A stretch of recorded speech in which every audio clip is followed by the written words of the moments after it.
नमस्कार। चंद्रकांत भाई भट्ट अमेरिका से। क्या इंसान आदि युग से आज तक अभी जिस टेक्नोलॉजी में जी रहा है उसके लिए किन लोगों का योगदान था, वो 10 वैज्ञानिक जिसने पूरी दुनिया बदल दी। अल्बर्ट आइंस्टाइन सापेक्षता के सिद्धांत के लिए प्रसिद्ध। उन्होंने पारंपरिक धारणाओं को चुनौती दी और ब्रह्मांड के बारे में हमारी समझ को नया रूप दिया। दूसरी मैडम क्यूरी, जो रेडियो धर्मिता के क्षेत्र में अग्रणी कार्य के लिए प्रसिद्ध तथा नोबेल पुरस्कार प्राप्त करने वाली प्रथम महिला। आइजैक न्यूटन के गति और गुरुत्वाकर्षण के नियमों के लिए प्रसिद्ध तथा 17वीं शताब्दी की वैज्ञानिक क्रांति में प्रमुख क्रांतियों में से एक माने जाते हैं। चार्ल्स डार्विन प्राकृतिक चयन के माध्यम से विकास के अपने सिद्धांत के लिए प्रसिद्ध। The fittest can survive. आज का धर्म हो या राजकारण हो या कुछ भी हो, फिटेस्ट कैन सर्वाइव वो सिद्धांत देने वाला। निकोला टेस्ला बिजली, चुंबकत्व और वायरलेस पावर ट्रांसमिशन अवधारणाओं के लिए प्रसिद्ध। गैलीलियो अपनी खगोलीय प्रेक्षणों और गति की हमारी समझ के लिए प्रसिद्ध। एडा लवलेस दुनिया की पहली कंप्यूटर प्रोग्रामर होने के लिए प्रसिद्ध। उन्होंने अपने युग की परंपराओं को तोड़कर कंप्यूटर विज्ञान की दुनिया को बदल दिया। तो आज आप यूज कर रहे हो पाइथागोरस प्रमेय और रूपांतरण गणित के लिए प्रसिद्ध। कार्ल लिनियस जीवों के नामकरण के लिए प्रसिद्ध। द्विपद नामकरण की उनकी अभिनव प्रणाली ने केवल वैज्ञानिक संचार की प्रक्रिया को सरल बनाया, बल्कि आधुनिक वर्गीकरण विज्ञान की नींव भी रखी। और जो सबसे important, Rosalind Franklin X-ray, crystallography और डीएनए की संरचना पर अभूतपूर्व शोध के लिए प्रसिद्ध। ये मैंने बात की वैज्ञानिकों की जिन्हें पूरी विश्व को बदल दिया। लेकिन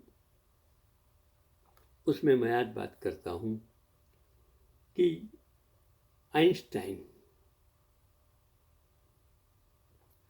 इन असाधारण व्यक्तियों में भौतिकी, रसायन विज्ञान, जीव विज्ञान, खगोल विज्ञान और कई अन्य क्षेत्रों में असाधारण प्रभाव डाला है। उनका योगदान मानव जिज्ञासा की परिवर्तनकारी शक्ति और इन लोगों के स्थायी प्रभाव का प्रमाण है, जिन्होंने प्रश्न पूछने, परिस्थिति को चुनौती देने की और दुनिया को बदलने का साहस किया और हमारे साथ जुड़े और सर्वकालीन महानतम वैज्ञानिक जीवन और विरासत की यात्रा पर निकल पड़े। जो अल्बर्ट आइंस्टाइन सापेक्षता के सिद्धांत के लिए वो प्रसिद्ध थे, और अल्बर्ट आइंस्टाइन ने केवल एक वैज्ञानिक प्रतिभा थे, बल्कि एक स्थायी लोकप्रियता और जिज्ञासा का प्रतीक थे।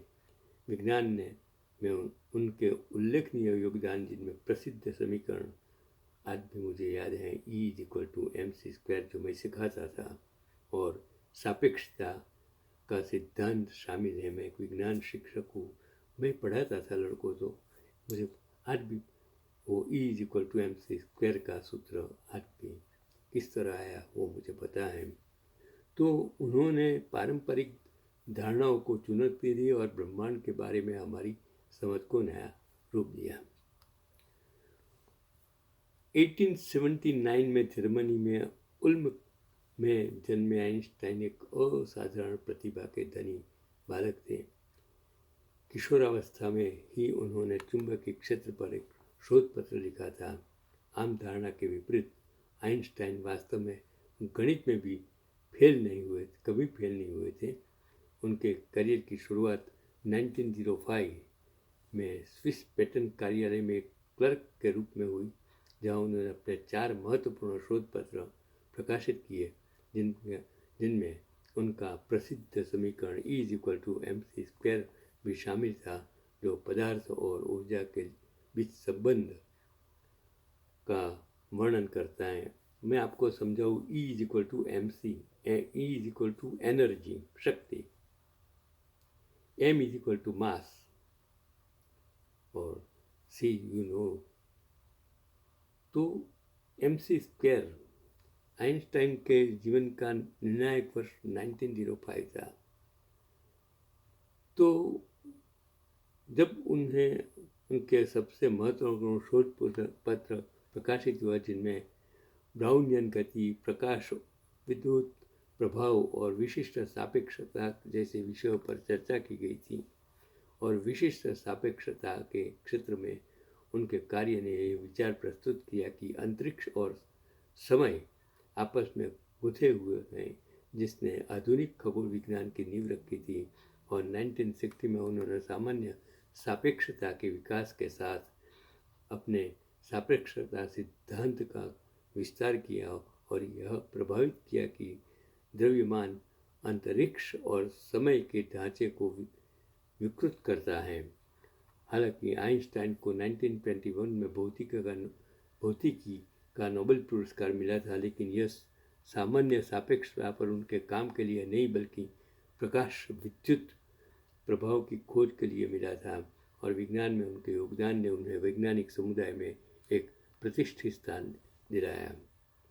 अमेरिकी प्राकृतिक इतिहास संग्रहालय में एक भीड़ डायोरमा कांच के प्रदर्शनों और चौड़ी आंखों वाले सूक्ष्माकारों के बीच से गुजरी। कुछ घाव के गिरने और कुचले जाने पर चीजें गूंज उठी और व्याख्यान कक्ष में पहुंचकर भीड़ में दरवाजा तोड़ दिया। और तारीख थी 8 जनवरी 1930 और न्यूयॉर्क संग्रहालय में अल्बर्ट आइंस्टाइन और उनके सापेक्षता के सामान्य सिद्धांत पर एक फिल्म दिखाई जा रही थी। और आइंस्टाइन मौजूद नहीं थे, फिर भी 4500 ज़्यादातर बिना टिकट वाले लोग फिल्म देखने आए। और संग्रहालय के अधिकारियों ने वो टिकट नहीं तो दर्शन नहीं यह कह दिया, जिसे शिकागो ट्रिब्यून के शब्दों में इतिहास के पहले विज्ञान दंगे का मंच तैयार हो गया। आइंस्टाइन की लोकप्रियता ऐसी थी जैसा कि कोई प्रचारक कह सकता है कि वे एक संपूर्ण व्यक्तित्व थे। विशिष्ट रूप, अनियंत्रित बाल, उखड़े हुए स्वेटर, विनोदी व्यक्तित्व और उनके चुटकुले जैसे कि भगवान पासा नहीं खेलते, अमर रहेंगे, और वैज्ञानिक साख, उनके शोध पत्र ने भौतिकी को उलट पुलट कर दिया। आइंस्टाइन, जिसका 1955 में हृदय गति रुकने से निधन हो गया और विज्ञान की दुनिया में गहन विरासत छोड़ गए, उनके जीवन का कार्य वैज्ञानिक खोजों से आगे बढ़कर एक जन बुद्धिजीवी, नागरिक अधिकारों के पैरोकार और शांतिवादी के रूप में उनकी भूमिका तक फैला हुआ था। अल्बर्ट आइंस्टाइन का सामान्य सापेक्षता सिद्धांत उनकी सबसे प्रसिद्ध उपलब्धियों में से एक है। इनसे ब्लैक होल और गुरुत्वाकर्षण तरंगों के अस्तित्व की भविष्यवाणी की थी। और हाल ही में भौतिक विदों ने 1 अरब प्रकाश वर्ष से भी अधिक दूर 2 ब्लैक होल के टकराव से उत्पन्न तरंगों को मापा है।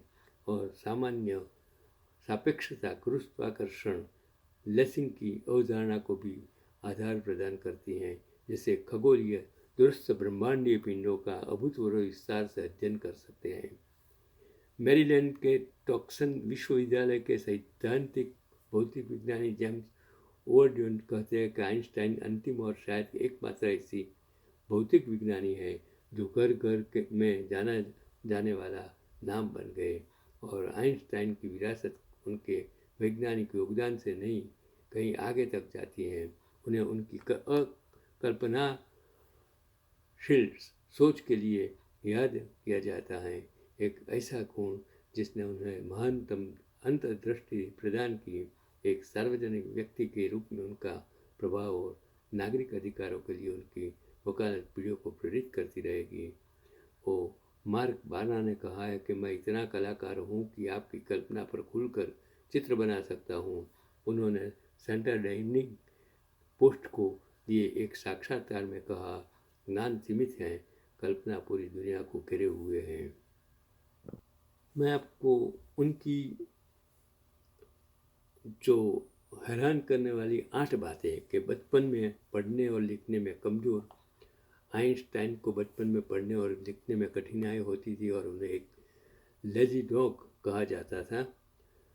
3 साल का उम्र तक नहीं बोल पाए आइंस्टाइन। 3 साल की उम्र तक ठीक से बोल नहीं पाते थे। जब उनका जन्म हुआ तो उनका सिर सामान्य बच्चों की तुलना में काफ़ी बड़ा था। उसका सिर बड़ा था। दिमाग का अध्ययन उनकी मृत्यु के बाद उनके दिमाग को निकाल लिया गया और 240 टुकड़ों में काट दिया गया ताकि वैज्ञानिक इस पर शोध कर सके। ऐसा भी होता है, आप देखिए, जिसका दिमाग को भी स्टोर किया जाता है। शतरंज में रुचि नहीं। आइंस्टाइन को शतरंज में कोई दिलचस्पी नहीं थी, भले ही उन्हें गणित और विज्ञान में बहुत रुचि थी। वो सॉफ्ट शूज पहनते थे। आइंस्टाइन को जूते पहनना पसंद नहीं था और वह अक्सर बिना जूतों के साथ घूमते थे और 10 घंटे तक सोते थे। आइंस्टाइन हर रात कम से कम 10 घंटे सोते थे और दिन में भी झपकी लेते थे। वो वैज्ञानिक नहीं होते तो संगीतकार होते। आइंस्टाइन ने खुद कहा था कि अगर वे वैज्ञानिक नहीं होते तो वे संगीतकार भी हो सकते थे। तो ये उनके जीवन की कहानी और उसमें भी उसका जो विश्वविख्यात वैज्ञानिक अल्बर्ट आइंस्टाइन के ड्राइवर ने एक बार उनसे कहा कि सर, मैं इतने वर्षों के आपके साथ हूँ, मैंने हर सेमिनार और मीटिंग में आपके द्वारा किए गए प्रत्येक भाषण को बहुत गौर से सुना और याद किया है। और ये सुनकर आइंस्टाइन बहुत हैरान हो गए और कुछ देर तक बहुत गंभीरता से सोचने के बाद उन्होंने ड्राइवर से कहा, ठीक है, अगले आयोजन मुझे नहीं जानते, आप मेरे स्थान पर वहाँ बोलिए और मैं आपका ड्राइवर बनकर आपके साथ चलूँगा। और ठीक ऐसा ही हुआ। सेमिनार में अगले दिन अब उनका ड्राइवर मंच पर चढ़ गया और भाषण देने लगा और आइंस्टाइन एक कोने में खड़े हो गए और भाषण के समापन के बाद उपस्थित विद्वान ने जोर शोर से तालियां बजाई और सभी बहुत प्रभावित हो गए। और ड्राइवर की बातों को सुनकर तभी सेमिनार में उपस्थित एक प्रोफेसर ने ड्राइवर से पूछा, सर, क्या आप उस सापेक्षता के सिद्धांत को फिर से समझा सकते हैं? थोड़ी बहुत कन्फ्यूजन है मुझे। असली आइंस्टाइन ने जब एक घटनाक्रम देखा तो वे बहुत परेशान हो गए कि अब क्या किया जाए। हकीकत तो सबके सामने आने वाली है। बेचारा वाहन चालक पकड़ा जाएगा और वो बेइज्जती होगी सो अलग। लेकिन कुछ पल के बाद ही महान वैज्ञानिक आइंस्टाइन अपने ड्राइवर का जवाब सुनकर हैरान रह गया और ड्राइवर ने बहुत सज्जनता से कहा, क्या बोल रहे हो महोदय? यह बिल्कुल आसान सी बात आपके दिमाग में नहीं आई। यह मामूली सी बात आप मेरे ड्राइवर से पूछिए, वह आपको बहुत अच्छी तरह समझा देगा। फिलहाल मुझे और कुछ कहने की ज़रूरत नहीं है। उसके बाद आइंस्टाइन के बाकी सब संभाल लिया। यही उसका नाम है, साइंटिस्ट आइंस्टाइन। मैं उसको प्रणाम करता हूँ। मैंने सोचा कि हम अपने जीवन में अच्छे, नेक और बुद्धिमान लोगों के संपर्क में रहते हैं तो उसका असर हमारे आचार विचार और व्यवहार पर अवश्य पड़ता है। मैं आपके लिए मैंने खास ये वीडियो बनाया है, सुनिए, समझिए। ऐसे वैज्ञानिक जिन लोगों ने पूरी दुनिया, पूरा विश्व बदल गया। आज मैं सभी को प्रणाम करता हूँ। चंद्रकांत भट्ट, अमेरिका से।